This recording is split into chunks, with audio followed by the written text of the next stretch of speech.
120 yillik faoliyat, 120 yillik tajriba. Aynan O'zbekiston kasaba uyushmalari tashkil etilganligining 120 yilligi munosabati bilan Uchko'prikda sport musobaqalari tashkillandi. O'zbekiston Respublikasi kasaba uyushmalarini federatsiyani kubogi munosabati bilan 5 tashabbus olimpiadasi doirasida aynan ta'lim xodimlari o'rtasida sportni 5 ta turi bo'yicha, ya'ni futbol, voleybol, stol tennisi, shashka, shaxmat sport turlari bo'yicha ta'lim xodimlari o'rtasida musobaqa o'tkaziliryapti.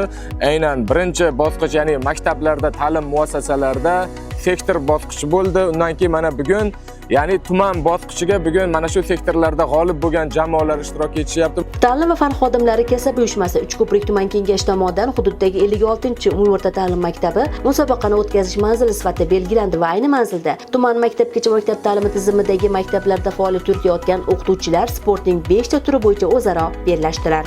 Mana bugun kasaba uyushmasi a'zolari o'tkazdi Uchko'prik tuman ta'lim fan xodimlari kasaba uyushmasi tizimidagi 56 ta maktabdan mana sog' tanda sifatli ta'lim shiori ostida musobaqaga g'olib jamoalar to'planishdi. Bugun tuman bosqichini biz o'tkaziryapmiz.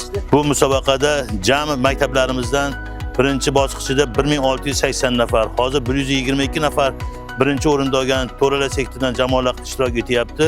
Sog'lom tanda sifatli ta'lim shiori bilan tashkil etilgan musobaqa Uchko'prik tuman hokimi o'rinbosari, maktabgacha va maktab ta'lim bo'lim boshlig'i, ta'lim va fan xodimlari kasaba uyushmasi, tuman kengashi raisi va bir qator mas'ullar tomonidan kuzatib borildi. Stol tennisi, shaxmat, shashka, voleybol va futbol o'yinlari davomida pedagoglar nafaqat bellashdilar, balki ularning maroqli hordiq chiqarishlari uchun ham alohida tayyorgarlik ko'rildi. Men 21-maktabda ishlayman, jismoniy tarbiya o'qituvchisiman.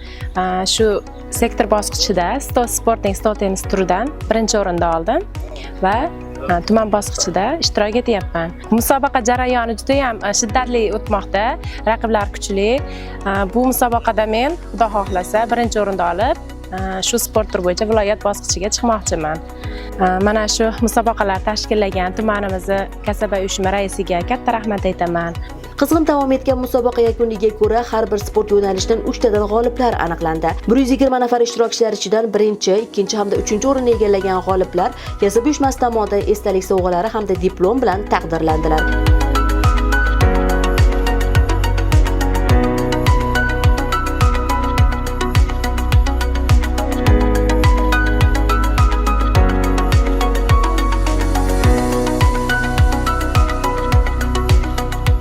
Eslatib o'tamiz, O'zbekiston kasaba uyushmalari 120 yilligi munosabati bilan o'tkazilgan mazkur musobaqaning tuman bosqichida g'olib bo'lgan ishtirokchilar endilikda viloyat bosqichida ham o'zaro bellashadilar. Feruza Jumaboyeva, Furqat Mullayev, Vaqt informatsion dasturi uchun.